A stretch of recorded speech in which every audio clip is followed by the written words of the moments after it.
ಕಳೆದ ಸಂಚಿಕೆಯಲ್ಲಿ ಮಾತಾಡಿದ್ದೇನೆ. ಆದಿಕಾಂಡ 3ನೇ ಅಧ್ಯಾಯ 17ನೇ ವಚನದಲ್ಲಿ ನಾವು ನೋಡಿದ್ದೇವೆ. ದೇವರು ಆದಾಮನಿಗೆ ಹೇಳಿದಂತ ಮಾತು, ನಿನ್ನ ನಿಮಿತ್ತ ಭೂಮಿಗೆ ಶಾಪ ಬಂತು. ಯಾರ ನಿಮಿತ್ತ ಭೂಮಿಗೆ ಶಾಪ ಬಂತು? ಆದಾಮನ ನಿಮಿತ್ತ ಈ ಭೂಮಿಗೆ ಶಾಪ ಬಂತು. ಆದಾಮನ ಕಾರ್ಯದ ನಿಮಿತ್ತ ಈ ಭೂಮಿಗೆ ಶಾಪಗ್ರಸ್ತವಾಯಿತು ಎಂಬುದಾಗಿ. ಅದೇ ರೀತಿಯಾಗಿ ನಾವು 4ನೇ ಅಧ್ಯಾಯ ಇನ್ನೊಬ್ಬ ವ್ಯಕ್ತಿ ಶಾಪಗ್ರಸ್ತನಾದನು ಎಂಬುದಾಗಿ ನಾವು ನೋಡುತ್ತೇವೆ. ಆತನೇ ಆದಾಮನ ಮಗನು ಕಾಯನನು. ಕಾರಣ ಇಷ್ಟೇ, ತನ್ನ ತಮ್ಮನನ್ನ ಆತನ ನಂಬಿಕೆಯಿಂದ ಆತನನ್ನು ಅಡವಿಗೆ ಹೋಗೋಣ ಎಂಬುದಾಗಿ ಹೇಳಿ ಆ ಪಾಪದ ಸ್ವಭಾವ ತನ್ನ ತಮ್ಮನನ್ನ ಕೊಲ್ಲುವುದಕ್ಕೆ ಕಾರಣವಾಯಿತು. ಈ ದಿನಮಾನಗಳು ಈ ದಿನದವರೆಗೂ ಸಹಿತ ಆ ಪಾಪ ಹೇಗೆ ಲೋಕದಲ್ಲಿ ಆಗುತ್ತಿದೆ ಎಂಬುದಾಗಿ ನಾವು ನೋಡಬಹುದು. ಸತ್ಯವೇದವನ್ನ ತೆಗೆದುಕೊಂಡು ನೋಡುವಾಗ, ಈ ಕಾಲಘಟ್ಟವನ್ನು ನೋಡುವಾಗ ಆ ರೀತಿಯಾದಂತಹ ಕಾರ್ಯಗಳು ನಡೀತಾ ಇದೆ ಪ್ರಿಯರೇ. ಶಾಪದಿಂದ ಆಗುವ ಪರಿಣಾಮ ನಾವು ನೋಡಬಹುದು. ಅಲ್ಲಿ ಕಾಯನಿಗೂ ಸಹಿತ ದೇವರು ಹೇಳಿದಂತ ಮಾತು, ನಿನ್ನ ನಿಮಿತ್ತವು ಭೂಮಿಗೆ ಏನಾಯ್ತು? ಈ ಭೂಮಿಗೆ ಶಾಪ ಬಂತು. ಅದರ ನಿಮಿತ್ತವಾಗಿ ಏನಾಯ್ತು? ಭೂಮಿಯಲ್ಲಿ ಮುಳ್ಳು ಹುಟ್ಟುವಳಿ ಮಾಡುವಾಗ ನೀನು ಅದನ್ನ ಶ್ರಮಪಟ್ಟು ನೀನು ದುಡಿಬೇಕಾಗತ್ತೆ ಎಂಬುದಾಗಿ. ಬೇರೆ ಆತನ ಕೆಲಸದಲ್ಲಿ ಶ್ರಮ ಸಂಕಟಗಳು ಆ ಶಾಪ ನಿಮಿತ್ತ ಈ ದಿನಮಾನಗಳಲ್ಲೂ ಮನುಷ್ಯನಲ್ಲಿ ಇದೆ ಎಂಬುದಾಗಿ ನಾನು ಕೆಲವು ವಿಷಯಗಳನ್ನ ಹೇಳಿದ್ದೇನೆ.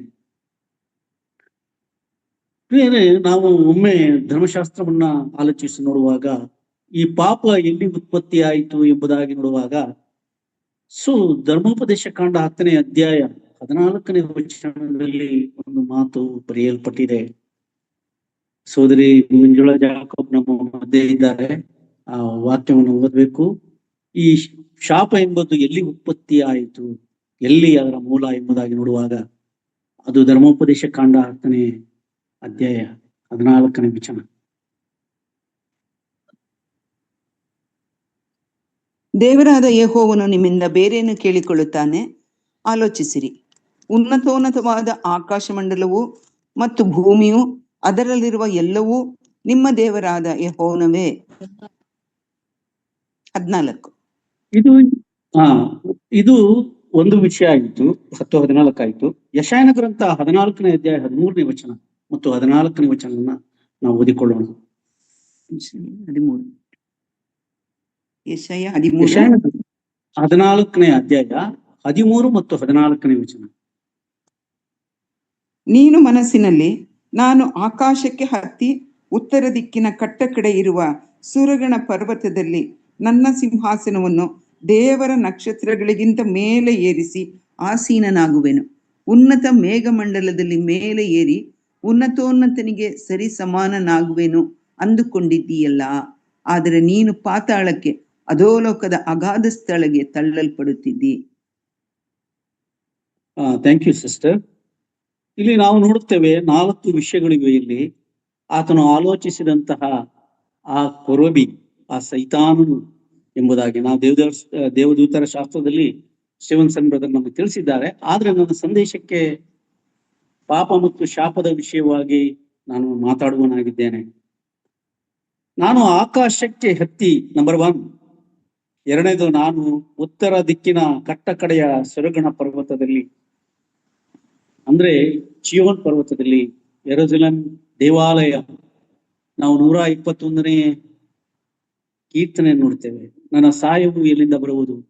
ಭೂಮಿ ಆಕಾಶ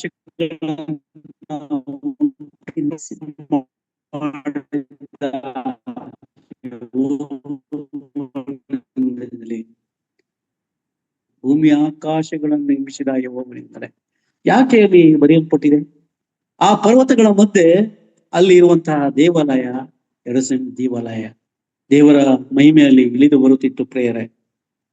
3ನೇದಾಗಿ, ಸಿಂಹಾಸನವನ್ನು ದೇವರ ನಕ್ಷತ್ರಗಳಿಗಿಂತ ಮೇಲೆ ಏರಿ ಆಸೀನನಾಗುವೆನು. 4ನೇದು, ಉನ್ನತೋನ್ನತದಲ್ಲಿ ಸರಿಸಮನಾಗುವೆನು, ದೇವರಿಗೆ ಸಮಾನಾಗುವನು ಎಂಬುದಾಗಿ. ಕೊರೇಬನ ದುರಾಸೆ ಅವನನ್ನು ಪರಲೋಕದಿಂದ ಪಡಲಾಯಿತು ಎಂಬುದಾಗಿ ನಾವು ದೇವರ ಧರ್ಮಶಾಸ್ತ್ರದಲ್ಲಿ ತಿಳಿಯಲ್ಪಡುವಂತಹ ಸತ್ಯ ಸಂಗತಿಗಳು ಪ್ರಿಯರೇ.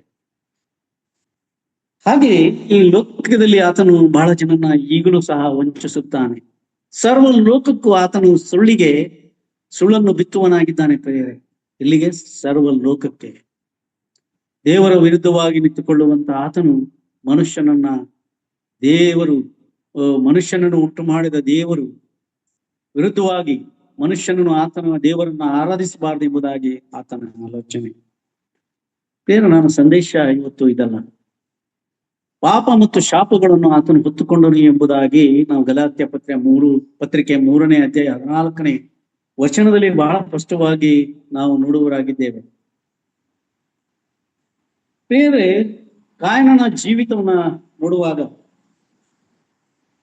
ಆ ಪಾಪದ ವಿಷಯದಲ್ಲಿ, ಶಾಪದ ವಿಷಯದಲ್ಲಿ ಆತನು ಅಲೆಮಾರಿಯಾದನು ಎಂಬುದಾಗಿ, ಆತನು ಈ ಭೂಮಿಗೆ ಮುಳ್ಳು ಹುಟ್ಟುವುದಕ್ಕೆ ಆತನು ಕಾರಣಕರ್ತನಾದನು.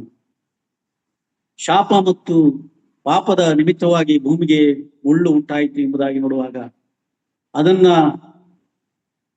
ಆತನು ಸರಿಪಡಿಸಿ, ಅಂದ್ರೆ ಆ ಮುಳ್ಳುಗಳ ಮಧ್ಯೆಯೇ ಸಹಿತ ಆತನು ಶ್ರಮ ಪಡಬೇಕಾಗಿದೆ. ಅದೇ ಶಾಪ ಎಂಬುದಾಗಿ. ಬೇರೆ ಶಾಪ ಅಂದರೆ ಏನು ಎಂಬುದಾಗಿ ನೋಡುವಾಗ ಮನುಷ್ಯನು, ಯಾಕಂದ್ರೆ ಅವನು ನರಕಕ್ಕೆ ಮಾತ್ರ ಯೋಗ್ಯನು, ಶಾಪಗ್ರಸ್ತನು. ಶಾಪ ಅಂದ್ರೆ ಏನು?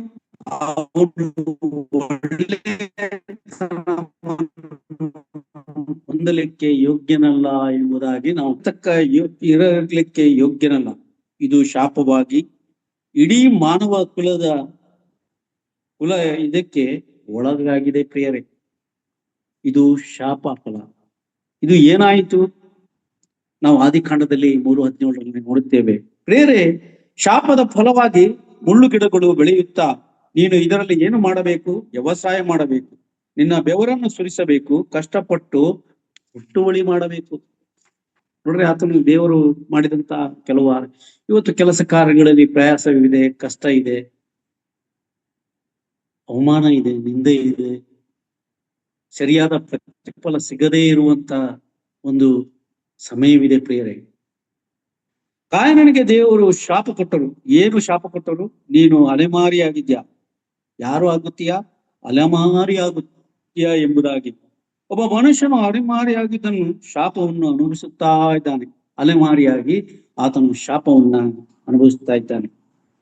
ಈ ಶಾಪದಿಂದ ಬೀಳಿಸಲಿಕ್ಕಾಗಿ ಈ ಕರ್ತನು ಯೇಸು ಕ್ರಿಸ್ತನು ಈ ಲೋಕಕ್ಕೆ ಬಂದನು ಪ್ರಿಯರೇ. ನಾವು ಗಲಾತ್ಯ ಪತ್ರಿಕೆ 13:14 ನಾವು ಪ್ರಿಯರೇ, ಆ ಶಾಪಗ್ರಸ್ತವಾದಂತಹ ಮರವನ್ನ ಆತನು ಏರಿದನು ಎಂಬುದಾಗಿ ನಾನು ಹೇಳುತ್ತಾ ಬಂದಿದ್ದೇನು. ಈಗ ಶಾಪಗ್ರಸ್ತವಾದಂತಹ ಮುಳ್ಳು ಈ ಭೂಮಿಯಲ್ಲಿ ಹುಟ್ಟಾಗ ಆ ಶಾಪವನ್ನ ತನ್ನ ಶರೀರದಲ್ಲಿ ಆತನು ಹೊತ್ತುಕೊಂಡನು ಪ್ರಿಯರೇ. ಮೊದಲನೇದಾಗಿ ಆತನು ಆದಾಮ ಹವ್ವಳ ಆ ಒಂದು ಬೆತ್ತಲೆತನವನ್ನ ಆತನು ಶಿಲುಬೆಯ ಮರಣದಲ್ಲಿ ಹೊತ್ತುಕೊಂಡನು ಪ್ರಿಯರೇ. ಎಷ್ಟೋ ಜನ ದೇವ ಸೇವಕರು ಹೇಳ್ತಾರೆ, ಇಲ್ಲ ಆತನು ಆ ರೀತಿ ಆಗಿಲ್ಲ ಎಂಬುದಾಗಿ. ಇಲ್ಲ ಪ್ರಿಯರೇ, ಈ ಲೋಕದ ಚಿತ್ರಗಾರನು ಆ ಒಂದು ಚಿತ್ರಕ್ಕೆ ಆ ಒಂದು ಬಟ್ಟೆಯ ರೂಪವನ್ನ ಕೊಟ್ಟಿದ್ದಾನೆ ಅಷ್ಟೇ. ರೋಮ್ ಸಾಮ್ರಾಜ್ಯದಲ್ಲಿದ್ದಂತಹ ಘಟನೆಗಳು ನಾವು ಚರಿತ್ರೆಯಲ್ಲಿ ನಾವು ಓದಬೇಕು. ಕಠಿಣವಾದಂತಹ ಶಿಲುಬೆಯ ಮರಣ ಅದಿದ್ದಾಗಿತ್ತು ಎಂಬುದಾಗಿ ನಾವು ಫಿಲಿಪ್ಪಿ ಪತ್ರಿಕೆ 2ನೇ ಅಧ್ಯಾಯ 8ನೇ ವಚನದಲ್ಲಿ ನಾವು ನೋಡುವರಾಗಿದ್ದೇವೆ ಪ್ರಿಯರೇ. ಶಾಪಕ್ಕೆ ಕಾರಣವಾದಂತಹ ಮರದ ಮೇಲೆ ಆತನು ಏನಾದನು? ಆತನು ತೂಗು ಹಾಕಲ್ಪಟ್ಟನು ಎಂಬುದಾಗಿ ನಾವು ಹಳೆಯ ಸಂದೇಶದ ನಂತರ ನಾನು ಮುಂದಕ್ಕೆ ಹೋಗುವಂತನಾಗಿದ್ದೇನೆ ಪ್ರಿಯರೇ. ನಿಮಗೆಲ್ಲ ಆದರೆ ಜಲ ಪ್ರಳಯದ ನಂತರ ಮನುಷ್ಯನಿಗೆ ಮರಣ ದಂಡನೆ ನರಹತ್ಯೆ ವಿಷಯದಲ್ಲಿ ಅಲ್ಲಿ ಎಲ್ಲೂ ಮಾತಾಡಲ್ಪಡಲಿಲ್ಲ ಪ್ರಿಯರೇ. ನಾವು ಜಲಪ್ರಳಯದ ನಂತರ ಅಲ್ಲಿ 9ನೇ ಅಧ್ಯಾಯ 5-6ನೇ ವಚನದಲ್ಲಿ ದೇವರು ಆಜ್ಞಾ ವಿಧಿಗಳನ್ನ ನೇಮಿಸುತ್ತಾನೆ ಪ್ರಿಯರೇ. ಹಾಗಾಗಿ ಶಾಪಗ್ರಸ್ತನಾದಂಥವನು, ಪಾಪಿ ಇಷ್ಟನು ಏನಾಗುತ್ತಾನೆ ಎಂಬುದಾಗಿ ನಾವು ನೋಡಿದ್ದೇವೆ. ಇವತ್ತು ನನ್ನ ಸಂದೇಶದ ವಿಷಯ ಇದಾಗಿದೆ ಎಂದರೆ ನೋಡುವಾಗ 2 ಕೊರಿಂಥಿ 5ನೇ ಅಧ್ಯಾಯ 21ನೇ ವಚನ ಪ್ರಿಯರೇ. ಈ ವಾಕ್ಯವನ್ನ ನಾವು ಓದಿಕೊಳ್ಳೋಣ. 2ನೇ ಕೊರಿಂಥ 5ನೇ ಅಧ್ಯಾಯ 21ನೇ ವಚನ. ನಾವು ಆತನಲ್ಲಿ ದೇವರಿಗೆ ಸಮರ್ಪಕರಾದ ನೀತಿ ಸ್ವರೂಪಿಗಳಾಗುವಂತೆ ದೇವರು ಪಾಪ ಜ್ಞಾನವಿಲ್ಲದ ಆತನನ್ನು ನಮಗೋಸ್ಕರ ಪಾಪ ಸ್ವರೂಪಿಯಾಗ ಮಾಡಿದನು. Thank you sister, thank you. ಯಾಕೆ ಎಂಬುದಾಗಿ ನೋಡುವಾಗ ಶಾಪ ಮತ್ತು ಪಾಪದ ವಿಷಯವಾಗಿ ನಾವು ನೋಡುತ್ತೇವೆ. ದೇವರು ಈ ಭೂಮಿಯನ್ನ ಶ್ರೇಷ್ಠವಾಗಿ ಉಂಟು ಮಾಡಿದ್ದಾನೆ. ನಾವು ಯೆಶಾಯನ ಗ್ರಂಥದಲ್ಲಿ ನೋಡ್ತೇವೆ. ನಮ್ಮ ಯೆಶಾಯನ ಗ್ರಂಥ ನಾವು ಬಹಳ ವಿಶೇಷವಾಗಿ ನೋಡುವಾಗ 45:18 ನಾವು ನೋಡುತ್ತೇವೆ. ಯೆಶಾಯನ ಗ್ರಂಥ ಪ್ರಿಯರ ನಾವು ಇಬ್ರಿಯ 12:22 ನೋಡ್ತೇವೆ ಮತ್ತು ಯೆಶಾಯನ ಗ್ರಂಥದಲ್ಲೂ ನಾವು ಬಹಳ ಸ್ಪಷ್ಟವಾಗಿ ಭೂಮಿಯನ್ನ ಉಂಟು ಮಾಡಿದ್ದು ಏಕೆ ಎಂಬುದಾಗಿ ನಾವು ನೋಡುತ್ತೇವೆ. ಆದ್ರೆ ಇಲ್ಲಿ ನಾವು ನೋಡ್ತೇವೆ ದೇವರು ಪಾಪ ಜ್ಞಾನವಿಲ್ಲದ ಕಳೆದ ವಾರ ನಾವು ನೋಡಿದ್ದೇವೆ. ಪಾಪ ಜ್ಞಾನವಿಲ್ಲದವನು ನಾವು ಕಳೆದ ವಾರ ಸಂದೇಶವನ್ನ ನೋಡಿ ಇದಕ್ಕೆ ಮುಂದುವರಿಸುತ್ತಾ ನಾನು ಹೇಳುತ್ತಾ ಇದ್ದೇನೆ. 2 ಕೊರಿಂಥಿ ಓದುವಾಗ ಪಾಪ ಜ್ಞಾನವಿಲ್ಲದವನು ನಮಗೋಸ್ಕರ ಏನು ಮಾಡಿದನು? ಪಾಪ ಸ್ವರೂಪಿಯಾಗ. ಇದರ ಅರ್ಥ ಏನು ಎಂಬುದಾಗಿ ನೋಡುವಾಗ ಪಾಪವನ್ನೇ ಅರಿಯದ, ಪಾಪವನ್ನೇ ತಿಳಿದಿರುವ ವ್ಯಕ್ತಿ ನನ್ನ ಕರ್ತನಾದ ಯೇಸು ಕ್ರಿಸ್ತನು. ಪ್ರಿಯರೇ, ಆತನಿಗೆ ಪರಿಶುದ್ಧನಾದಂತ ದೇವರು, ಪ್ರೀತಿ ಸ್ವರೂಪನಾದಂತಹ ದೇವರು, ಆತ್ಮ ಸ್ವರೂಪನಾದಂತಹ ದೇವರು, ವ್ಯಕ್ತಿಯಾದಂತಹ ದೇವರು ಈ ಲೋಕಕ್ಕೆ ಬಂದನು. ಪ್ರಿಯರೇ, ಧರ್ಮಶಾಸ್ತ್ರವನ್ನ ನಾವು ನೋಡುವಾಗ 4 ವಿಷಯ. ದೇವರು ಆತ್ಮ ಸ್ವರೂಪಿಯಾಗಿದ್ದಾನೆ, ಆತನ ನೋಡುವುದಕ್ಕೆ ಸಾಧ್ಯವೇ ಇಲ್ಲ. ಆತನನ್ನು ನೋಡಿ ಬದುಕುಳಿದವರು ಯಾರು ಇಲ್ಲ. ಮೋಶೆಗೆ ದೇವರೇ ತಿಳಿಸಿರುವಂತ ಮಾತು. ಆತನು ವ್ಯಕ್ತಿಯಾಗಿದ್ದಾನೆ ಎಂಬುದಾಗಿ ಧರ್ಮಶಾಸ್ತ್ರ ನಮಗೆ ತಿಳಿಸದೆ. ಯಾಕಂದ್ರೆ ನಮ್ಮ ಸ್ವರೂಪದಲ್ಲಿ ಈ ಮನುಷ್ಯನನ್ನು ಉಂಟು ಮಾಡೋಣ. 1:26 ನಾವು ನೋಡುತ್ತೇವೆ ಆದಿಕಾಂಡ. ದೇವರು ಪರಿಶುದ್ಧನಾಗಿದ್ದಾನೆ, ಆತನಲ್ಲಿ ಯಾವ ಪಾಪಮಯವಾದಂತ ಕಳಂಕ ಸೊಕ್ಕು ಯಾವುದು ನಿಲ್ಲುವುದಕ್ಕೆ ಸಾಧ್ಯವಿಲ್ಲ. 4ನೇ ವಿಷಯ, ಆತನು ಪ್ರೀತಿ ಸ್ವರೂಪನಾಗಿದ್ದಾನೆ. ಆ ಪ್ರೀತಿಯೇ ಆತನು ದರೆಗಿಳಿದು ಬಂದಂತವನು. ಪ್ರಿಯರೇ, ಶಾಪಗ್ರಸ್ತವಾದಂತ ಆ ಭೂಮಿಯಲ್ಲಿ ಹುಟ್ಟಿದಂತಹ ಆ ಮುಳ್ಳು ಫಿನೋಕಿಲ್ಸ್ ಎಂಬುದಾಗಿ ಇಸ್ರಾಯೇಲ್ ದೇಶದಲ್ಲಿ ಅದು ಗುರುತಿಸಲ್ಪಟ್ಟಂತಹ ಮುಳ್ಳಾಗಿದೆ. ಪ್ರಿಯರೇ, ಸುಮಾರು 2 ಇಂಚುಗಳಿಗಿಂತಲೂ ಹೆಚ್ಚು ಉದ್ದನೆವಾದಂತಹ ವಿಷಪೂರಿತವಾದಂತಹ ಮುಳ್ಳು. ಈ ಭೂಮಿಯನ್ನು ಸೃಷ್ಟಿಸುವಾಗ, ಭೂಮಿಯನ್ನು ಉಂಟು ಮಾಡುವಾಗಲೇ ಆ ಮುಳ್ಳು ಭೂಮಿಯಿಂದಲೇ ಹುಟ್ಟಿತು ಎಂಬುದಾಗಿ ಒಬ್ಬ ಲೇಖಕನು ಬರೀತಾ ಇದ್ದಾನೆ. ಪ್ರಿಯರೇ, ಶಾಪಗ್ರಸ್ತವಾದಂತಹ ಮುಳ್ಳು ತನ್ನ ತಲೆಯ ಮೇಲೆ ಆತನು ಹೊತ್ತಿಕೊಂಡನು. ಪ್ರಿಯರೇ, ಧರ್ಮಶಾಸ್ತ್ರ ನಮಗೆ ಎಲ್ಲೂ ದೋಷವಿಲ್ಲದೆ ಆ ಸತ್ಯಾರ್ಥಗಳನ್ನ ತಿಳಿಸುವಂಥದ್ದು. ಪ್ರಿಯರೇ, ಆತನು ಪಾಪಿಯ ಬದಲಾಗಿ ಏನು ಮಾಡಿದನು? ಏನು ಮಾಡಲ್ಪಟ್ಟನು? ಶಿಲುಬೆಗೆ ಹಾಕಲ್ಪಟ್ಟನು. ಪಾಪಿಯ ಬದಲಾಗಿ ಪಾಪಿಯನ್ನಾಗಿ ಬದಲಾಯಿಸಿದನು ದೇವರು ಎಂಬುದಾಗಿ. ಬೇರೆ ನಾವು ನೋಡಿದ್ದೇವೆ. ಆ ದೇವರ ರೂಪವನ್ನು ಕಂಡೆನು ನಾನು ಆ ಕಲ್ವಾರಿ ಶಿಖರದಲ್ಲಿ. ಆ ಕಲ್ವಾರಿ ಶಿಖರ ಇನ್ನೂ ಇದೆ ಪ್ರಿಯರೇ, ಕಲ್ಕತ್ತಾ ಎಂಬುದಾಗಿ. ಅದು ಮನುಷ್ಯನ ಬುರುಡೆಯ ಆಕಾರದಲ್ಲಿ ಇದೆ ಪ್ರಿಯರೇ. ದೂರದಿಂದ ಅದನ್ನು ನೋಡಿದರೆ ಮನುಷ್ಯನ ಬುರುಡೆಯಾಗಿ ಕಾಣುವಂಥದ್ದು ಪ್ರಿಯರೇ. ಅದು ಇತಿಹಾಸ ನಮ್ಮನ್ನ ಹೇಳುವಂಥದ್ದು, ರುಜುವಾತುಪಡಿಸುವಂಥದ್ದು ಆಗಿದೆ ಪ್ರಿಯರೇ. ಆತನ ರೂಪವನ್ನು ನಾನು ಕಂಡೆನು, ಆತನ ಸ್ನೇಹದ ಧ್ವನಿಯನ್ನು ನಾನು ಕಂಡೆನು. ಕೀರ್ತನೆಗಾರನು ಎಷ್ಟು ಸೊಗಸಾಗಿ ಆತನ ವಿಷಯದಲ್ಲಿ ಬರೆಯುತ್ತಿದೆ ಪ್ರಿಯರೇ. ಆತನು ಪಾಪಿಗಳಿಗೆಂದು ಇದಕ್ಕೆಂದು ನಾವು ಆತನು ಪಾಪಿಗಳಿಗಾಗಿ ಈ ಲೋಕಕ್ಕೆ ಬಂದನು ಎಂಬುದಾಗಿ ನಾವು ಗಲಾತ್ಯ ಪತ್ರಿಕೆ 1ನೇ ಅಧ್ಯಾಯ 4ನೇ ವಚನದಲ್ಲಿ ನಾವು ನೋಡುವರಾಗಿದ್ದೇವೆ. ನಾವು ಗಲಾತ್ಯ 1:4 ಓದಿಕೊಳ್ಳೋಣ. ಗಲಾತ್ಯ 1:4. ಈತನು ನಮ್ಮನ್ನು ಕೆಟ್ಟದ್ದಾಗಿರುವ ಈಗಿನ ದುಷ್ಟ ಯುಗಗಳಿಂದ ಬಿಡಿಸಬೇಕೆಂದು ನಮ್ಮ ತಂದೆಯಾದ ದೇವರ ಚಿತ್ತಕ್ಕೆ ಅನುಸಾರವಾಗಿ ನಮ್ಮ ಪಾಪಗಳ ದೆಸೆಯಿಂದ ತನ್ನನ್ನು ಮರಣಕ್ಕೆ ಒಪ್ಪಿಸಿದನು. ದೇವರಿಗೆ ಯುಗ ಯುಗಾಂತರಗಳಲ್ಲಿ ಸ್ತೋತ್ರ. ಆಮೇಲೆ ಆಮೇಲೆ. Thank you sister. ನಮ್ಮ ಪಾಪಗಳ ದಶೆಯಿಂದ ನಮ್ಮನ್ನು ಮರಣಕ್ಕೆ ಏನು ಮಾಡಿದ? ತನ್ನನ್ನು ಮರಣಕ್ಕೆ ಏನು ಮಾಡಿದ? ಆತನು ಒಪ್ಪಿಸಿದನು ಎಂಬುದಾಗಿ. ನನ್ನ ಕರ್ತನಾದ ಯೇಸು ಕ್ರಿಸ್ತನು, ಆತನು ಒಬ್ಬನೇ ದೇವರು. ನಾವು ಧರ್ಮೋಪದೇಶ ಕಂಡ 4:35, 4:39, ಧರ್ಮೋಪದೇಶ ಕಂಡ 6:4 ಎಷ್ಟೆಲ್ಲ ವಿಷಯಗಳನ್ನ ನಾವು ನೋಡುತ್ತೇವೆ. ಒಬ್ಬನೇ ದೇವರು. ತ್ರೇಕತ್ವದ ಬಗ್ಗೆ ಎಲ್ಲೂ ಸತ್ಯವೇದದಲ್ಲಿ ನಾನು ತ್ರೇಕತ್ವದಲ್ಲಿ ಕಾಣಿಸ್ಕೊಳ್ತೇನೆ ಎಂಬುದಾಗಿ ಹೇಳಿಲ್ಲ. ಆದ್ರೆ ತ್ರೇಕತ್ವ ಸತ್ಯವೇದದಲ್ಲಿ ನಾವು ನೋಡ್ತೇವೆ. ತ್ರೇಕತ್ವ ಕ್ರೈಸ್ತ ನಂಬಿಕೆಯ ಅಸ್ಥಿವಾರ ಪ್ರಿಯರೇ. ಎಷ್ಟೋ ಜನ ಇವತ್ತು ಕರ್ತನಾದ ಯೇಸು ಕ್ರಿಸ್ತನನ್ನ ತಿಳಿಯದೆ ಹೋಗಿದ್ದಾರೆ. ನಮ್ಮ ಪಾಪಗಳ ದಶೆಯಿಂದ ತನ್ನನ್ನು ಮರಣಕ್ಕೆ ಏನು ಮಾಡಿದ? ಆತನು ಒಪ್ಪಿಸಿದನು ಪ್ರಿಯರೇ. ಇದು ಆತನಿಗೆ ಮಾತ್ರ ಸಾಧ್ಯ. ಯಾಕೆ? ನಮ್ಮ ಪಾಪಗಳಿಗೋಸ್ಕರ ಯೇಸು ಕ್ರಿಸ್ತನು ನಮ್ಮ ಪಾಪಗಳಿಗೋಸ್ಕರ ಆತನು ಒಪ್ಪಿಸಿಕೊಟ್ಟನು ಎಂಬುದಾಗಿ. ಪಾಪ ಮತ್ತು ಶಾಪಗ್ರಸ್ತವಾದಂತಹ ಆತನನ್ನ ಬಿಡುಗಡೆಗೊಳಿಸುವುದಕ್ಕಾಗಿ ನಾವು ಎರಡನೇ ಆದಾಮನನ್ನು ನೋಡುತ್ತೇವೆ. ಆದನೇ ನನ್ನ ಕರ್ತನಾದ ಯೇಸು ಕ್ರಿಸ್ತನು. ಆತನು ಮನುಷ್ಯನಾಗಿ ಕಾಣಿಸಿಕೊಂಡನು. ನನ್ನನ್ನು ನಂಬುವವನ ಹೊಟ್ಟೆ ಒಳಗೆ ಜೀವಕರವಾದ ನೀರಿನ ಹೊಳೆಯನ್ನೇ ಹರಿಸುವೆನು ಎಂಬುದಾಗಿ ಹೇಳಿದಂಥದ್ದು. ಆತನನ್ನು ಕಂಡುಕೊಳ್ಳುವುದಕ್ಕೂ, ಆತನನ್ನು ತಿಳಿಯುವುದಕ್ಕೂ, ಆತನಲ್ಲಿ ಆಶ್ರಯಿಸಿಕೊಳ್ಳುವುದಕ್ಕೂ ಎಷ್ಟೋ ಜನ ಲೋಕದಲ್ಲಿ ಪ್ರಯಾಸ ಪಟ್ಟುತ್ತಿದ್ದಾರೆ ಪ್ರಿಯರೇ. ಇಲ್ಲ ಪ್ರಿಯರೇ, ನನ್ನನ್ನು ಪರಿಪೂರ್ಣವಾಗಿ ಹುಡುಕಿರಿ, ನಾನು ಸಿಕ್ಕುವೆನು. ನೀನು ನನ್ನಲ್ಲಿಯೂ ನನ್ನ ವಾಕ್ಯವು ನಿನ್ನಲ್ಲಿ ನೆಲೆಗೊಂಡಿದ್ದರೆ ಏನು ಬೇಕಾದರೂ ಕೇಳಿರಿ ಎಂಬುದಾಗಿ ವಾಗ್ದಾನ ಮಾಡಿದಂತ ನನ್ನ ದೇವರು. ಆತನನ್ನು ಆಶ್ರಯಿಸಿಕೊಳ್ಳದೆ ಕೇವಲ ಬಾಯಿ ಮಾತಿಗೆ, ತೋರಿಕೆಗೆ ಎಷ್ಟೋ ಜನ ಆತನನ್ನು ಆಶ್ರಯಿಸಿಕೊಂಡು ನಾಶವಾಗಿ ಹೋಗಿದ್ದಾರೆ. ಇಲ್ಲ, ಆತನನ್ನು ಹೃದಯಪೂರ್ವಕವಾಗಿ, ಆತ್ಮಪೂರ್ವಕವಾಗಿ ಆತನಲ್ಲಿ ಆಶ್ರಯಿಸಿಕೊಂಡು ಎಷ್ಟೋ ಕುಟುಂಬಗಳು ಸರಿಯಾಗಿ ಯೇಸು ಕ್ರಿಸ್ತನನ್ನು ಆಶ್ರಯಿಸಿಕೊಂಡಿಲ್ಲ. ಯೇಸು ಕ್ರಿಸ್ತನ ಶ್ರಮ ಸಂಕಟಗಳನ್ನ ತಿಳಿದುಕೊಂಡಿಲ್ಲ. ಯೇಸು ಕ್ರಿಸ್ತನ ಸುವಾರ್ತೆ ಉದ್ದೇಶ ಏನು ಗೊತ್ತೇ? ನಾವು ಸಭೆಗೆ ಅಂಗವಾಗಿದ್ದೇವೆ. ಆತನು ಶಿರಸ್ಸಾಗಿದ್ದಾನೆ ಸಭೆಗೆ ಮೊಟ್ಟ ಮೊದಲಾಗಿ ಆತನು ಹೇಳಿದಂತ ಸುವಾರ್ತೆಯನ್ನ ಲೋಕ ಕಟ್ಟ ಕಡೆಗೆ ಸಾರಿಸುವುದೇ ನಮ್ಮ ಕೆಲಸವಾಗಿದೆ ಪ್ರಿಯರೇ.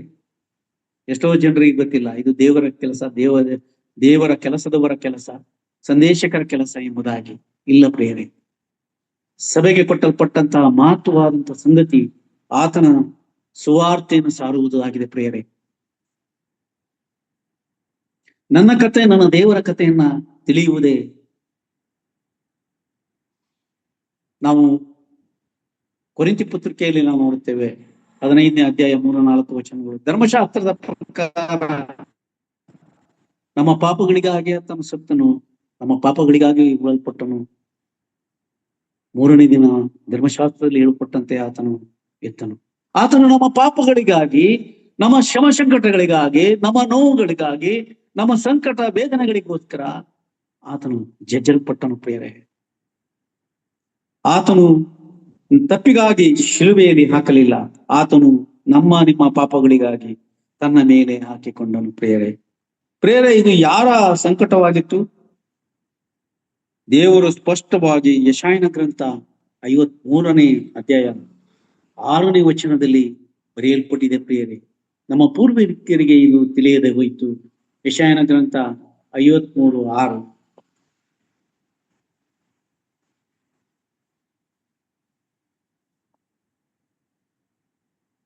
ನಾವೆಲ್ಲರೂ ಕುರಿಗಳಂತೆ ದಾರಿ ತಪ್ಪಿ ತೊಳಲುತ್ತಿದ್ದೆವು. ಪ್ರತಿಯೊಬ್ಬನು ತನ್ನ ದಾರಿಯನ್ನು ಹಿಡಿಯುತ್ತಿದ್ದನು. ನಮ್ಮೆಲ್ಲರ ದೋಷ ಫಲವನ್ನು ಯೆಹೋವನು ಅವನ ಮೇಲೆ ಹಾಕಿದನು. ನಾವೆಲ್ಲರೂ ಕುರಿಗಳಂತೆ ದಾರಿ ತಪ್ಪಿ ತೊಳಲುತ್ತಿದ್ದೆವು, ಪ್ರತಿಯೊಬ್ಬನು ತನ್ನ ದಾರಿಯನ್ನು ಹಿಡಿಯುತ್ತಿದ್ದನು. ನಮ್ಮೆಲ್ಲರ ದೋಷ ಫಲ. ಯೆಶಾಯನು ಹೇಳುತ್ತಾನೆ ಪ್ರಿಯರೇ, ನಮ್ಮ ಪೂರ್ವಿಕರಿಗೆ ಅರ್ಥವಾಗಿಲ್ಲ, ಆದರೆ ಹೊಸ ಒಡಂಬಡಿಕೆಯಲ್ಲಿ ಆತನು ಕಾರ್ಯವನ್ನು ಮಾಡಿದನು, ನಮಗೆ ಅರ್ಥವಾಗಿದೆ. ಹಾಗಾಗಿ ನಾವು ಈ ವಿಷಯಗಳನ್ನು ನಾವು ಲೋಕಕ್ಕೆ ಸುವಾರ್ತೆ ಮುಖಾಂತರ ಸಾರಬೇಕಾಗಿದೆ. ಬೇರೆ ಆ ಕಾಲದಲ್ಲಿ ಒಬ್ಬ ವ್ಯಕ್ತಿ ಪಾಪ ಕ್ಷಮಾಪಣೆ ಆಗಬೇಕಾದರೆ ಏನು ಮಾಡಬೇಕಿತ್ತು ಎಂಬುದಾಗಿ ನಾವು ನೋಡುವಾಗ ನಾವು ದೇವದರ್ಶನ ಗುಡಾರವನ್ನ ಹೋಗೋಣ ಪ್ರಿಯರೇ. ಒಬ್ಬ ವ್ಯಕ್ತಿ ಪಾಪ ಕ್ಷಮಿಸಲ್ಪಡಬೇಕಾದ್ರೆ ಆ ವ್ಯಕ್ತಿ ಮೊದಲು ದೇವಾಲಯಕ್ಕೆ ಹೋಗಬೇಕು. ಸುಮ್ಮನೆ ದೇವಾಲಯಕ್ಕೆ ಹೋದರೆ ಸುಮ್ಮನೆ ಪಾಪ ಪರಿಹಾರವಾಗುತ್ತಿರ್ಲಿಲ್ಲ. ಅಲ್ಲಿ ಪ್ರಾಣಿಯನ್ನು ತೆಗೆದುಕೊಂಡು ಹೋಗ್ಬೇಕಾಗಿತ್ತು. ಪಾಪ ಪರಿಹಾರಕಬೇಕಾದರೆ ಯಾಜಕನ ಕೈಯಲ್ಲಿ ಕೊಡಬೇಕಾಗಿತ್ತು ಮತ್ತು ಅದನ್ನ ಪರೀಕ್ಷಿಸಬೇಕಾಗಿತ್ತು. ಅದಕ್ಕೆ ಯಾವ ಉನ್ನತಿಯು ಯಾವ ರೋಗವು ಇರದಂತೆ ನೋಡಿದ ಮೇಲೆ ಯಜ್ಞ ಅರ್ಪಿಸಬೇಕಾಗಿತ್ತು. ಅದರ ಆ ಕುರಿಯ ಮೇಲೆ ಅಥವಾ ಪ್ರಾಣಿಯ ಮೇಲೆ ಕೈಯಿಟ್ಟು ತನ್ನ ಪಾಪ ಕ್ಷಮಾಪಣೆ ಮಾಡಬೇಕಿತ್ತು. ಬೇರೆ ಅವೆಲ್ಲವನ್ನ ನೀಗಿಸಿದಂತ ನನ್ನ ಕರ್ತನಾದ ಯೇಸು ಕ್ರಿಸ್ತನು ಈ ಲೋಕಕ್ಕೆ ಬಂದು ನಿಮ್ಮೆಲ್ಲರ ಈ ಲೋಕದ ಪಾಪ ಪರಿಹಾರಕ ಯಜ್ಞ ಯಾಗ ಆತನು ಮಾಡಿದನು. ಪ್ರಿಯರೇ, ನಾವು ಪಾಪ ಜ್ಞಾನವಿಲ್ಲದವನು ಪರಿಶುದ್ಧನಾದಂತ ದೇವರು ಮನುಷ್ಯನಾಗಿ ಬಂದು ಆತನು ನಮ್ಮ ಮಧ್ಯೆ ವಾಸ ಮಾಡಿ ನಮ್ಮೆಲ್ಲರ ಕ್ಷೇಮಕ್ಕೆ ನಾವು ಬೆಟ್ಟದ ಪ್ರಸಂಗವನ್ನ ನೋಡ್ತೇವೆ. 5, 6, 7 ವಚನದಲ್ಲಿ ಅಧ್ಯಾಯದಲ್ಲಿ ಆತನು ಮಾಡಿದಂತ ಎಲ್ಲ ಉಪದೇಶ ನಮಗೂ ಅದು ಅನ್ವಯವಾಗುತ್ತದೆ. ಪ್ರಿಯರೇ, ಆ ಬೆಟ್ಟದ ಪ್ರಸಂಗ ಲೋಕವೆಲ್ಲ ಕೊಂಡಾಡುತ್ತಿದೆ. ಪ್ರಿಯರೇ, ಈ ತರ ಪರೀಕ್ಷೆಗೆ ಒಳಪಡಬೇಕಾಗಿತ್ತು. ಪೂರ್ಣ ಅಂಗವಾಗಿದೆ ಊನವಾಗಿಯೂ ಇರದೇ ಇರುವಂತಹ ಪ್ರಾಣಿಯನ್ನ ಅವರು ಯಜ್ಞಕ್ಕೆ ನೇಮಿಸಿದರು. ಅದಾದ ನಂತರ ಅದರ ಮೇಲೆ ಕೈಗಳನ್ನಿಟ್ಟು ಬಲಿ ಕೊಡಬಹುತ್ತಿದ್ದರು. ಬೇರೆ ಯಜ್ಞ ವೈದ್ಯ ಮೇಲೆ ಅರ್ಪಿಸುತ್ತಿದ್ದರು ಆ ನಂತರ ಎಂಬುದಾಗಿ. ಇದು ಯಾವುದೂ ಇಲ್ಲದೆ ಒಬ್ಬ ವ್ಯಕ್ತಿ ಪಾಪ ಶ್ರಮಿಸಲ್ಪಡಬೇಕಾದರೆ ಕೊಡಗುತ್ತಿದ್ದರೆ ಅದು ಯಾರ ನಿಮಿತ್ತ? ಯೇಸು ಕ್ರಿಸ್ತನ ನಿಮಿತ್ತ. ಪ್ರೇರೆ, ನಾವು ಏನು ಶ್ರಮ ಪಡದೆ ಯಾವ ಯಜ್ಞವನ್ನು ಉಣಿಸದೆ ಆತನನ್ನ ಬಾಯಿಯಿಂದ ಅರಿಕೆ ಮಾಡಿದ ನಿಮಿತ್ತ ನಾವು ಕ್ಷಮಿಸಲ್ಪಟ್ಟಿದ್ದೇವೆ. ಅಪೊಸ್ತಲನಾದಂತ ಯೋಹಾನನು ತನ್ನ ಪತ್ರಿಕೆಯಲ್ಲಿ ತನ್ನ ಸುವಾರ್ತೆಯಲ್ಲಿ 1ನೇ ಅಧ್ಯಾಯ 1:29 ಆತನು ಹೇಳ್ತಾ ಇದ್ದಾನೆ. ಓದಿ ಸಿಸ್ಟರ್, 1:29. ಯೋಹಾನ ಸುವಾರ್ತೆ 1:29. ಮರುದಿನ ಯೋಹಾನನು ತನ್ನ ಕಡೆಗೆ ಬರುವ ಯೇಸುವನ್ನು ನೋಡಿ, ಅಗೋ, ಯಜ್ಞಕ್ಕೆ ದೇವರು ನೇಮಿಸಿದ ಕುರಿ, ಲೋಕದ ಪಾಪವನ್ನು ನಿವಾರಣೆ ಮಾಡುವವನು. ಲೋಕದ ಪಾಪವನ್ನು ನಿವಾರಣೆ ಮಾಡುವಂತಹ ಇಗೋ ಯಜ್ಞಕ್ಕೆ ನೇಮಿಸಿದ ದೇವರ ಕುರಿ ಮರಿ. ಪ್ರಿಯರೇ, ಯೇಸು ಕ್ರಿಸ್ತನು ನಮ್ಮ ಪಾಪಗಳಿಗೋಸ್ಕರ ಯೇಸು ಕ್ರಿಸ್ತನ ಮೂಲಕ ಲೋಕ ಪಾಪಕ್ಕೋಸ್ಕರ ತನ್ನ ಪಾಪವನ್ನು ತನ್ನ ಮೇಲೆ ನಮ್ಮ ಪಾಪದ ಬದಲಾಗಿ ಆತನು ಏನು ಮಾಡಿದ್ದಾನೆ? ಆತನು ನಮಗಾಗಿ ಸತ್ತಿದ್ದಾನೆ.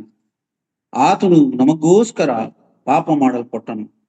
ಅಲ್ಲಿ ಬರೆಯಲ್ಪಟ್ಟಿದೆ ಸ್ಪಷ್ಟವಾಗಿ, ಪಾಪ ಶಾಪವನ್ನು ತನ್ನ ಮೇಲೆ ಹೊತ್ತುಕೊಂಡನು ಎಂಬುದಾಗಿ. ನಾವು 1 ಪೇತ್ರ 2:24 ವಚನಗಳನ್ನ ನೋಡ್ತೇವೆ. ಆತನು ಮರಣದ ಕಂಬವನ್ನ ಏರಿದನು ಎಂಬುದಾಗಿ. ಬೇರೆ, ನಾವು ನಿಜವಾಗ್ಲೂ ಪಾಪ ಜ್ಞಾನವಿಲ್ಲದಂತಹ ನನ್ನ ದೇವರು ಆ ಪಾಪದ ವಿಷಯವಾಗಿ ಆತನು ಪಾಪ ಸ್ವರೂಪ ಯಾಗ ಮಾಡಿದನು ಎಂಬುದಾಗಿ. ನಾವು ಮಾಡಿದ ಎಲ್ಲ ಪಾಪಗಳನ್ನು ತನ್ನ ದೇಹದಲ್ಲಿ ಹೊತ್ತುಕೊಂಡನು. ಪ್ರೇರೆ, ಯಾವ ದೋಷವಿಲ್ಲದಂತ ಧರ್ಮಶಾಸ್ತ್ರವು ಹೇಗೆ ಏನು ಎಂಬುದಾಗಿ ಲೋಕಕ್ಕೆ ತೋರಿಸಿಕೊಳ್ಳಬಹುದಾಗಿ ದೇವರು ಸ್ಪಷ್ಟವಾಗಿ ಅದರ ವಿಷಯವಾಗಿ ಬರೆಯಲ್ಪಟ್ಟಿದೆ. ಪ್ರೇರೆ, ಪಾಪಿಗಳನ್ನ ಕ್ಷಮಿಸುವುದಕ್ಕೂ, ಪಾಪಿಗಳನ್ನು ರಕ್ಷಿಸುವುದಕ್ಕೂ, ಪಾಪಿಗಳನ್ನ ದೇವರ ಸಾನ್ನಿಧ್ಯದಲ್ಲಿ ಸೇರಿಸುವುದಕ್ಕೂ ಆತನು ಈ ಲೋಕಕ್ಕೆ ಬಂದನು. ಮತ್ತೆ 2ನೇ ಸಾರಿ ಆತನು ಬರುತ್ತಿದ್ದಾನೆ. ಆತನು ನೀತಿವಂತರಿಗೋಸ್ಕರ ಆತನು ಕರೆದುಕೊಂಡು ಹೋಗುವುದಕ್ಕೆ ಬರುತ್ತಿದ್ದಾನೆ. ಇಡೀ ಸಭೆಯನ್ನ ಎತ್ತಲ್ಪಡುತ್ತದೆ. ಪ್ರಿಯರೇ, ಆದ್ದರಿಂದ ನಮಗೆ ಏನು ಬಂದಿದೆ ಗೊತ್ತಾ? ಪಾಪ ಕ್ಷಮಾಪಣೆ ಆತನಿಂದ ನಮಗೆ ಸಿಕ್ಕಿದೆ. ಪ್ರಿಯರೇ, ನಾವು ಪಾಪ ಕ್ಷಮಾಪಣೆ ನಾವು ಮಾಡುತ್ತಿದ್ದರೂ ಆತನಲ್ಲಿ ಪ್ರಾರ್ಥಿಸುವವರಾಗಿದ್ದೇವೆ, ಬೇಡಿಕೊಳ್ಳುವವರಾಗಿದ್ದೇವೆ.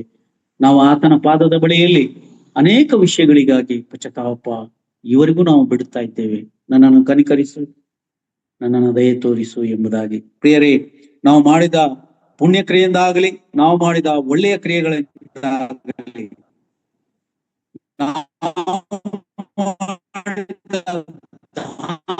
ಧರ್ಮಗಳಿಂದಾಗಲಿ, ನಾವುದಿಂದಾಗಲಿ, ಒಳ್ಳೆಯ ಹೆಚ್ಚುವಿಕೆಯಿಂದಾಗಲಿ ಇಲ್ಲ ಪ್ರಿಯರೇ.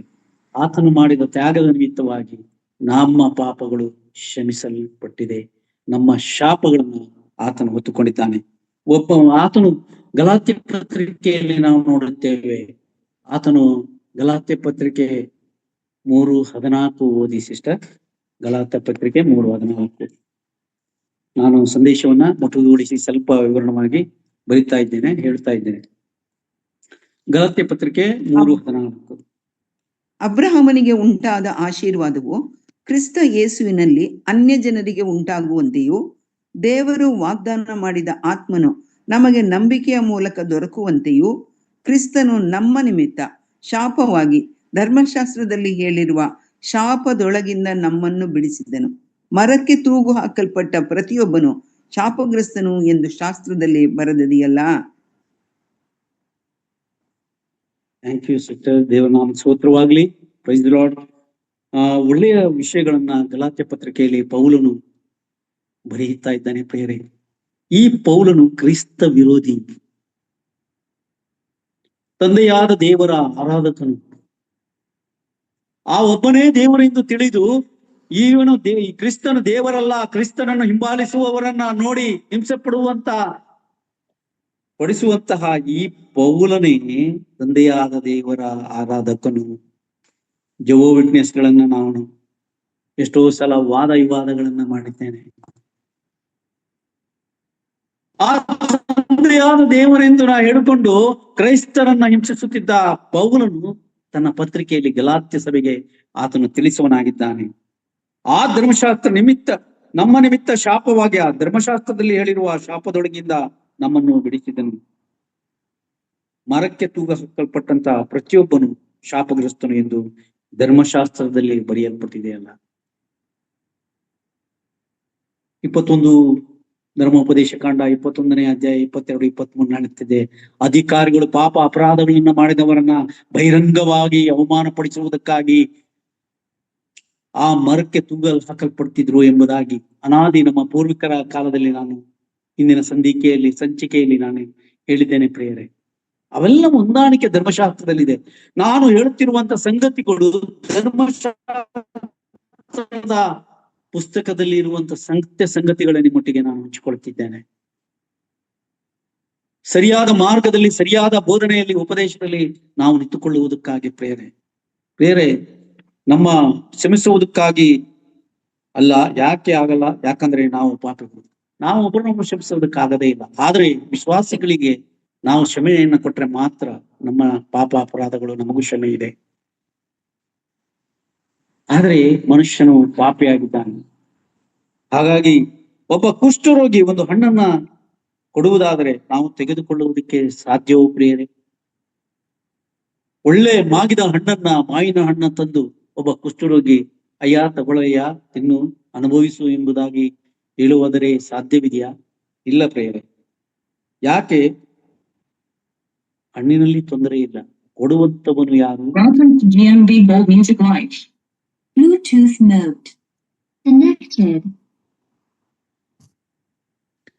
ಈ ರೀತಿಯಾಗಿ ನಾವು ತೆಗೆದುಕೊಳ್ಳುವುದಕ್ಕೆ ಸಾಧ್ಯವಿಲ್ಲ ಪ್ರಿಯರೇ. ಯಾಕೆ ತೆಗೆದುಕೊಳ್ಳುವುದಿಲ್ಲ? ಹಣ್ಣಲ್ಲಿ ತೊಂದರೆ ಇಲ್ಲ ಪ್ರಿಯರೇ. ಒಳ್ಳೆ ಹಣ್ಣೆ, ಚೆನ್ನಾಗಿ ಮಾಗಿದ ಹಣ್ಣು. ಆದ್ರೆ ಕೊಡುತ್ತಿರುವರು ಯಾರು? ಪಾಪಿಯಾದಂತ ನಾವು. ನಮ್ಮ ದಾನ ಧರ್ಮವನ್ನು ಕೊಟ್ಟರೆ ನಮ್ಮ ಪಾಪ ಕ್ಷಮಾಪಣೆ ಆಗುತ್ತಾ? ಇಲ್ಲ ಪ್ರಿಯರೇ. ಪಾಪವೆಂದು ಅದು ಕುಷ್ಠವೆಂದು ನಮ್ಮನ್ನ ಪಾಪವನ್ನು ತೆಗೆದುಕೊಳ್ಳಲು ಬಂದವನು ನಮ್ಮ ಕರ್ತನಾದ ಯೇಸು ಕ್ರಿಸ್ತನು. ನಮಗೆ ವಿಮೋಚನೆಯ ಹಾಗೆ ಮಾಡಿದವನು ಆತನೇ ಆಗಿದ್ದಾನೆ. ಯಾವುದರಿಂದ ಎಂಬುದಾಗಿ ನೋಡುವಾಗ ತನ್ನ ಪ್ರಿಯ ಶಿಷ್ಯನು ಪೇತ್ರನು 1ನೇ ಪೇತ್ರ 1:18 ಹೀಗೆ ಬರೆಯಲ್ಪಟ್ಟಿದೆ ಪ್ರಿಯರೇ. 1 ಪೇತ್ರ 1:18 ಓದಿ ಸಿಸ್ಟರ್. ನಿಮ್ಮ ಹಿರಿಯರು ಕಲಿಸಿಕೊಟ್ಟ ವ್ಯರ್ಥವಾದ ನಡವಳಿಕೆಯಿಂದ ನಿಮಗೆ ಬಿಡುಗಡೆಯಾದದ್ದು ಬೆಳ್ಳಿ, ಬಂಗಾರ ಮೊದಲಾದ ನಶಿಸಿ ಹೋಗುವ ವಸ್ತುಗಳಿಂದಲ್ಲ, ಪೂರ್ಣಾಂಗವಾದ ನಿಷ್ಕಳಂಕ ಯಜ್ಞದ ಕುರಿಯ ರಕ್ತದಿಂದಲೋ ಎಂಬಂತೆ ಕ್ರಿಸ್ತನ ಅಮೂಲ್ಯವಾದ ರಕ್ತದಿಂದಲೇ ಎಂದು ಬಲ್ಲಿರಲ್ಲವೇ? ದೇವರ ನಾಮ ಸ್ತೋತ್ರವಾಗಲಿ. ವ್ಯರ್ಥವಾದ ನಡವಳಿಕೆಯಿಂದ ನಿಮಗೆ ಬಿಡುಗಡೆಯಾಗಿದ್ದು ಬೆಳ್ಳಿ ಬಂಗಾರಗಳಿಂದ ನಶಿಸುವ ವಸ್ತುಗಳಿಂದಲ್ಲ, ಪೂರ್ಣಾಂಗವುಳ್ಳ ನಿಷ್ಕಳಂಕವಾದ ಯಜ್ಞದ ಕುರಿಯ ರಕ್ತದಿಂದಲೋ ಎಂಬಂತೆ ಕ್ರಿಸ್ತನ ರಕ್ತದಿಂದಲೇ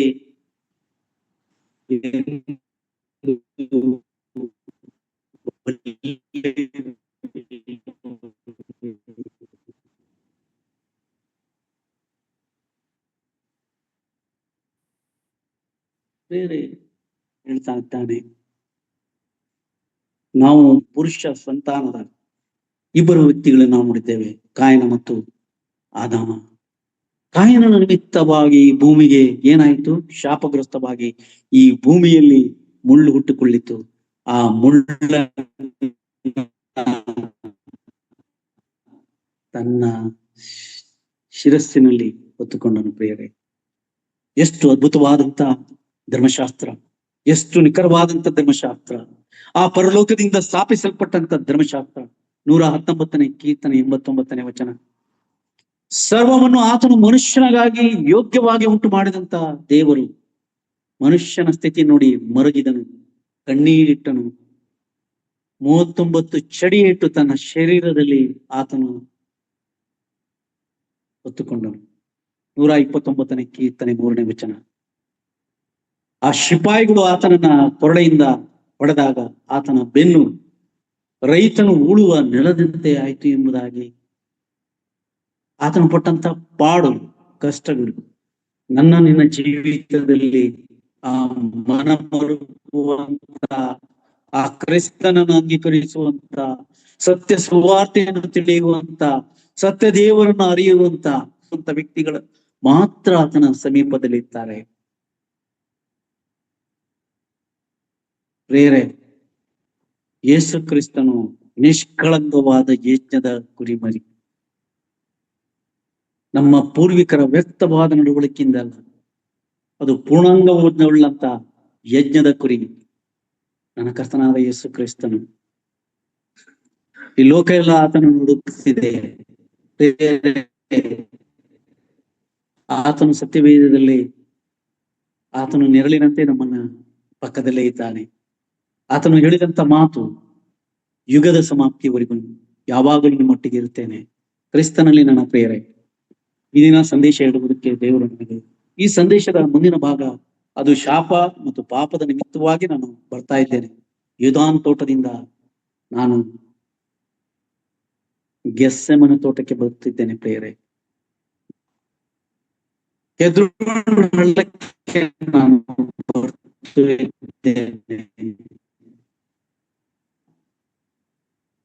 ಸತ್ಯವೇದ ನಮ್ಮನ್ನ ಬಹಳ ಕಷ್ಟವಾಗಿ ಬರೆಯುವಂಥದ್ದು. ನನ್ನ ಕರ್ತನಾದ ಯೇಸು ಕ್ರಿಸ್ತನು ಯಾವಾಗಲೂ ಎಂದೆಂದಿಗೂ ನನ್ನ ಜೀವನದ ಉಸಿರಿರುವವರೆಗೂ ನನ್ನೊಟ್ಟಿಗೆ ಆತನು ವಾಸ ಮಾಡುವನಾಗಿದ್ದಾನೆ. ನೀನು ನಂಬಿದರೆ ಈ ದಿನವೇ ನಿನ್ನ ದೇವರ ಮಹಿಮೆಯನ್ನು ಕಾಣುವುದಕ್ಕೆ ಸಾಧ್ಯ. ನನ್ನ ಕರ್ತನಲ್ಲಿ ನನ್ನ ಪ್ರಿಯರೇ, ಬಹಳ ಸುಸ್ತಾಯ್ತು. ನಾನು ಬಲಹೀನ, ಎಷ್ಟೋ ವಿಷಯಗಳು ನನ್ನಲ್ಲಿ ನನ್ನ